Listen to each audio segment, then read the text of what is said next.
Isang mapagpalang gabi sa ating lahat at kamusta po ang bawat isa. So humihingi po ako ng paumanhin at noong nakaraang linggo nga po ay malubha po kasi ang ubo ko at hindi ako makapag-record ng maayos. At kamusta po kayo lahat dyan sa ICAD at sa MAFRAC? So simulan na po natin ang pag-aaral ng salita ng Diyos. Hallelujah. Samahan niyo po akong sa pambungad na panalangin. Hallelujah Lord, hallelujah. Aming Diyos sa langit, pinapasalamatan po namin ang inyong anak na si Jesus. Aming Diyos sa tagapagligtas sa aming buhay, Panginoon. At Panginoon, pinapasalamatan namin si Jesus sa inyong kadakilaan, Panginoon, sa kanyang pagmamahal, Panginoon, sa amin, Panginoon. At bago po kami magsimula na pag-aralan ninyo yung salita, Panginoon, ay lumalapit po kami sa inyo, Panginoon, upang magpalinis, Panginoon. Linisin niyo po ang karumihan sa aming puso at isipan, Panginoon. Alisin niyo po ang mga hindi angkop sa aming isip, Panginoon, sa mga oras na ito, Panginoon. At Panginoon, humingi rin po kami ng kapatawaran sa aming mga nagawang kasalanan, Panginoon, sa mga nagdaang araw, Panginoon, kung kami nakagawa ng kasalanan, nagkasala sa aming mga kasamahan sa trabaho, sa aming pamilya, Panginoon. Sinadya man namin ito o hindi, kung may mga nasabi kaming hindi maganda, Panginoon, kung may naisip kami na hindi maganda, Panginoon, humingi po kami ng kapatawaran, Panginoon. At Panginoon, buong pananampalataya po namin na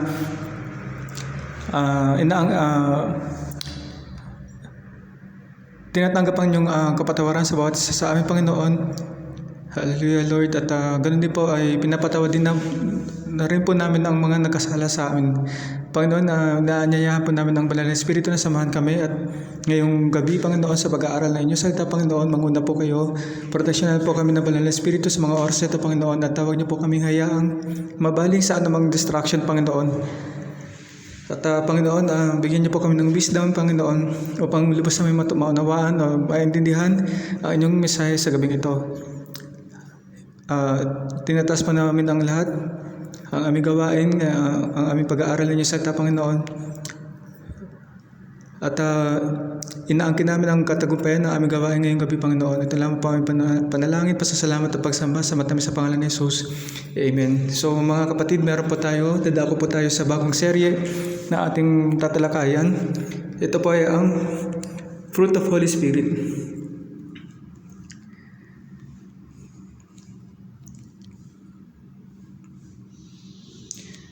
So sabi po dito sa teksto na ating ang mensahe ng Panginoon ay bumula po sa Galatians chapter 5 verse 22 to 23. So, but the fruit of the Spirit is love, joy, peace, forbearance, kindness, goodness, faithfulness, gentleness, and self-control. Against such things there is no law. So, yan po ang ating tatalakayin sa mga susunod pa. Sa ngayon, ang umpisahan natin sa pag-ibig o ang love ng Panginoon. So sabi nga po, at madalas po natin na naririnig, God is love. Sabi po sa unang libro ng John chapter 4 verse 8, whoever does not love does not know God, because God is love. So kung hindi tayo nagmamahal, kung hindi natin mahal ang ating mga kapwa, no, kung kasamaan ang ating ginagawa, hindi natin kilala ang Panginoon, o hindi natin sinusunod ang Panginoon. Amen po. Dahil ang pag-ibig ng Diyos ang nais na maipakita natin, lalo na kung tayo ay mga tumanggap na kay Kristo. Amen po. So tatandaan po natin, pag-ibig ng Diyos ang nais na makita sa atin at ang maibahagi natin sa ating kapwa, at hindi pag-ibig na nagbumula sa sarili natin.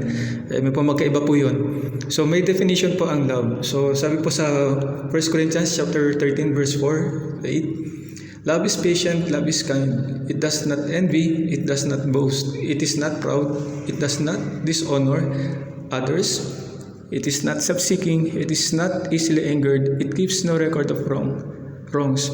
Love does not delight in evil, but rejoices with truth. It always protects, always trusts, always hopes, always perseveres. Love never fails. So, yan po ang katangian ng pagmamahal ng Panginoon na meron na ipinapadama sa atin. Yan po. Mapagpasensya ang ating Panginoon. So, gawin po natin, no? Tulad na sabi natin kanina, God is love. So, baguhin natin yung salitang love, gawin natin God. God is patient, God is kind. God does not envy, God does not boast, God is not proud, God does not dishonor others, God is not self-seeking, God is not easily angered, God keeps no record of wrongs, God does not delight in evil but rejoices with the truth. God always protects, always trusts, always hopes, always perseveres, God never fails. So, tulad na po na sinabi ko kanina, no, ganyan po ang uri ng pag-ibig ang pinapadama sa atin ng Panginoon, no? So, ang Panginoon ay mapagpasensya sa atin, no? Mabuti ang Panginoon, no? He does not envy, hindi siya nagmamalaki, hindi siya nagmamataas. Po. Hindi niya dinidishonor ang iba. Amen. He is not self-seeking. He is not easily angered. So yan po ang Panginoon. No, He keeps no record of wrong dahil siya nga po ay mapagpatawad na Diyos. Kaya po, He does not delight in evil. So hindi po kasamaan ang pinaparana sa atin ng Panginoon. But rejoices with the truth. So He always protects, He trusts us, always hopes, always perseveres. So God never fails. So, ang Panginoon ay hindi nagmamaliw. Ang kanyang pag-ibig din ay hindi nagmamaliw sa atin. So, yan po ang gusto nga i-apply sa atin. So, para mas madali nating maalala, no, gawa tayo ng eksperimento. Kaya gumawa po tayo. Kung nakikita niyo po may mga blanco, ilagay niyo po sa blanco yung pangalan niyo po. Or pwede naman po, yung nasa baba, gawin nating I am instead na God o instead na love. So, halimbawa po, Rico, ako po, no? So, Rico is patient, Rico is kind, Rico does not envy, Rico does not boast, Rico is not proud, Rico does not dishonor others, Rico is not self-seeking, Rico is not easily angered, Rico keeps no record of wrongs, Rico does not delight in evil, but rejoices with the truth. Rico always protects, always trusts, always hopes, always perseveres. Rico never fails. So, yan po ay ipinagawa po sa atin ng Panginoon, pinabasa po sa atin to ng Panginoon, no? Dahil ito po ang gusto ng Panginoon na may apply natin, no? Ito po ay ang maka-Diyos na pag-ibig. Amen po. So mamaya babalikan natin yan para lubos natin manawaan. So sa pangatlo, sabi po dito, love inherits eternal life and the greatest commandment. Sabi po sa Luke chapter 10 verse 25 to 27. On one occasion, an expert in the law stood up to test Jesus. Teacher, he asked, what must I do to inherit eternal life? So what is written in the law? Said Jesus, or Jesus replied, how do you read it? Sabi nung nagtanong, he answered, love the Lord your God with all your heart, with all your soul, and with all your strength, and with all your mind, and love your neighbor as yourself. So sa Matthew chapter 22, 36 to 39, sabi dito, teacher, which is the greatest commandment in the law o sa utos ng Diyos? So Jesus replied, love the Lord your God with all your heart, with all your soul, with all your mind. This is the first and greatest commandment, and the second is like it, love your neighbor as yourself. So yan po, no? So kung mamahalin po natin ang Panginoon, no? Sabi dito, buong puso, buong kaluluwa, buong lakas at buong isip. So yan po ang dapat na makita ng Panginoon sa atin kung paano natin siya mahalin. At ganoon din po sa kapwa natin. Yan po, kung paano natin mahalin ang Panginoon, dapat ganoon din ang Panginoon. At dapat nasa sentro ang si Kristo sa atin sa buhay natin para tayo ay maibahagi natin ang pagmamahal sa kapwa natin. So, may isa pang commandment, no?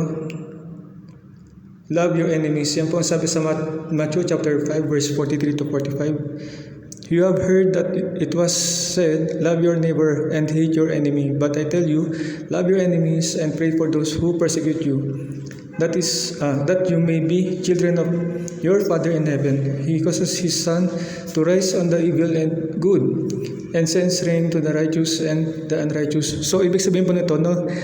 Sa mata ng Diyos tayo po ay pantay-pantay. Wala pong righteous, walang makasalanan. So, bakit hindi natin magawa sa atin? So, ibig sabihin, kung ganyan ang tingin sa atin ng Panginoon, dapat ganoon din ang tingin natin sa kapwa natin, kahit kaaway pa natin yan. So, natanong, what if enemies did something wrong to us? How are we going to apply our love to them? So kung naaalala nyo po, may 10 utos ng Diyos.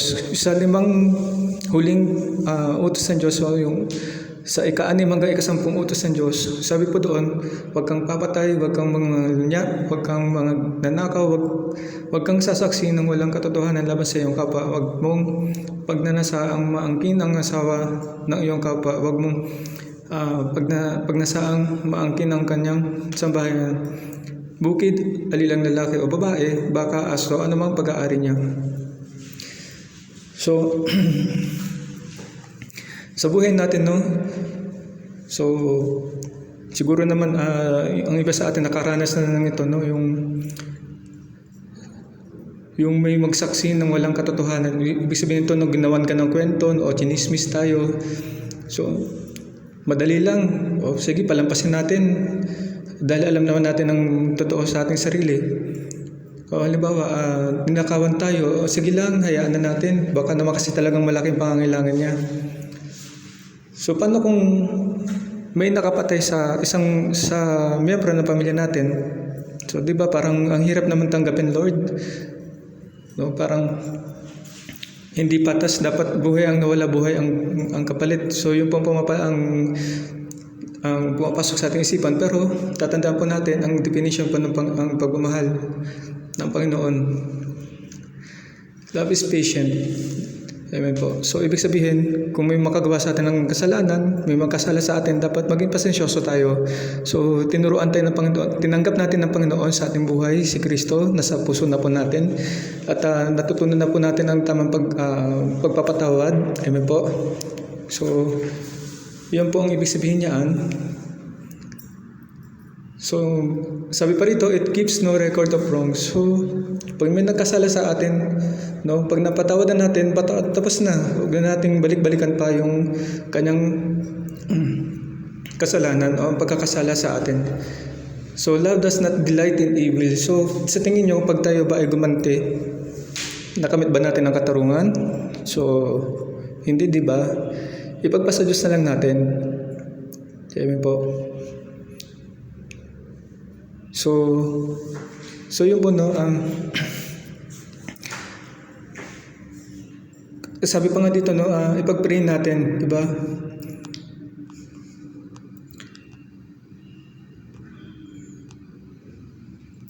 Sabi dito, no, but I tell you, love your enemies and pray for those who persecute you. Sa ibang libro, sabi po dyan, ipanalangin natin yung mga nagkakasala sa atin, ang mga nanakit sa atin. So, yun po, no, ipanalangin na lang natin. Yun po. Wag natin ilagay sa kamay ang batas. Sa Diyos lamang po. Amen po. So, sa huli, ito po ang application ng love. So, mababasa po natin ito sa 1 John chapter 4 verse 7 to 21. Sabi dito, dear friends, let us love one another, for love comes from God. Everyone who loves has been born of God and knows God. Whoever does not love does not know God, because God is love. This is how God showed His love among us. He sent His one and only Son into the world that we might live through Him. This is love, not that we love God, but that He loved us and sent His Son as an atoning sacrifice for our sins. Dear friends, since God so loved us, we also ought to love one another. No one has ever seen God, but if we love one another, God lives in us, and His love is made complete in us. This is how we know that we live in Him and He in us. He has given us of His Spirit. And we have seen and testified that the Father has sent His Son to be the Savior of the world. If anyone acknowledges that Jesus is the Son of God, God lives in them and they in God. And so we know that and rely on the love of God, on the love God has for us. God is love. Whoever lives in love lives in God and God in them. This is how love is made complete among to us, so that we will have confidence on the day of the judgment. In this world, we are like Jesus. There is no fear in love, but perfect love drives out fear, because fear has to do with punishment. The one who fears is not made perfect in love. We love because He first loved us. Whoever claims to love God, yet he is a brother or sister, is a liar. For whoever does not love their brother and sister whom they have seen cannot love God whom they have not seen. And He has given us this command: anyone who loves God must also love their brother and sister. Amen. So, isa-isayin po natin. So, tulad pa sabi ko kanina, no? Ang pag-ibig po na dapat na ipakita natin ay nanggagaling sa Panginoon, no? For love comes from God. Yun po. At sabi ko rin po kanina, pag tayo ay hindi natin iniibig ating mga kapwa, pag tayo gumagawa ng kasamaan, hindi natin kilala ang Panginoon o wala tayo sa Panginoon.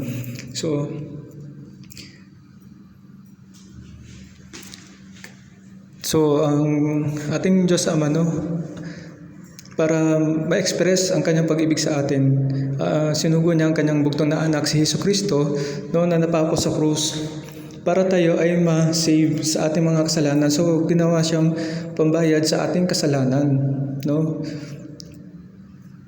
para tayo naman ay humarap sa Panginoon. Amen. Para hinayaan ito ng ating Diyos Ama, no, para tayo ay lumapit sa Kanya. Amen. Para mas kumilala sa Kanya, mas lumapit tayo sa Diyos Ama. Amen po. So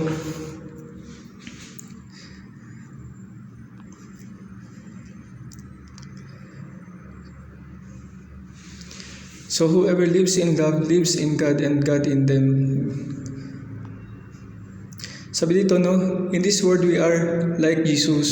Amen po. Lalo na kung tinanggap na natin si Kristo sa ating buhay. Amen po. So, kung paano ang karakter ng Panginoon ni Jesucristo, dapat yun din po ang makita sa atin. Amen po. Dahil sinusunod na natin, we are following Jesus Christ. Amen po. So sabi rin dito, we love because He first loved us. So una tayong minahal ng Panginoon. Kaya tayo ay umiibig sa ating kapwa, sa ating pamilya, sa ating mga kasamahan. Amen po. So tandaan po natin, pag-ibig ng Panginoon ang dapat na ipadama natin, ipakita natin sa ating kapwa, at hindi yung sariling pag-ibig natin. Amen po. So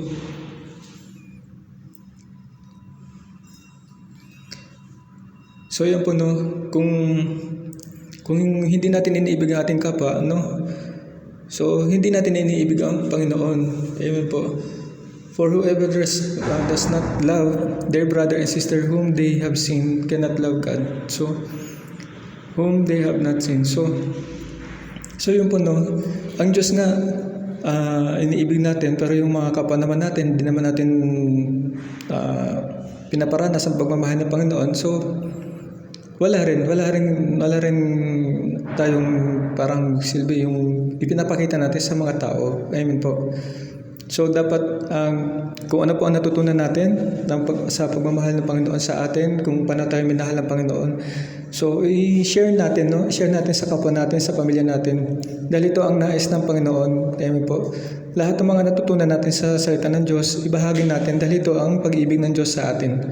Amen po. So, yan lamang po sa mga susunod naman po sa susunod na linggo na lamang po yung iba po. At samahan niyo po kung meron po kayong katanungan o karagdagan at meron pong revelasyon ng Panginoon sa atin, no? Ibahagi niyo lang po sa ating group chat at dyan lamang po at samahan niyo po ako sa mga panalangin, pangwakas sa panalangin. Hallelujah Lord, salamat po sa oras na binigyan niyo sa amin at natutunan namin ang inyong salita Panginoon ang tungkol sa pag-ibig, ang makadiyos na pag-ibig. Tulungan niyo po kami, samahan niyo po kami sa mga buhay Panginoon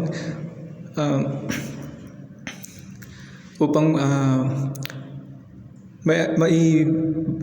maisabuhay namin ito ng maayos Panginoon. Tulungan niyo kami na maisabuhay namin ito ng maayos Panginoon at use us mightily Panginoon, na maging instrumento niyo Panginoon upang maibahagi namin to sa aming kapwa. Bigyan niyo kami ng wisdom Panginoon upang maibahagi namin ito ng maayos sa aming pamilya, sa aming kapwa, sa aming katrabaho Panginoon, at lalong higit sa mga tao na hindi pa tumatanggap kay Kristo. Ito lamang po aming panalangin, pasasalamat at pagsamba sa matamis sa pangalan ni Jesus. Amen.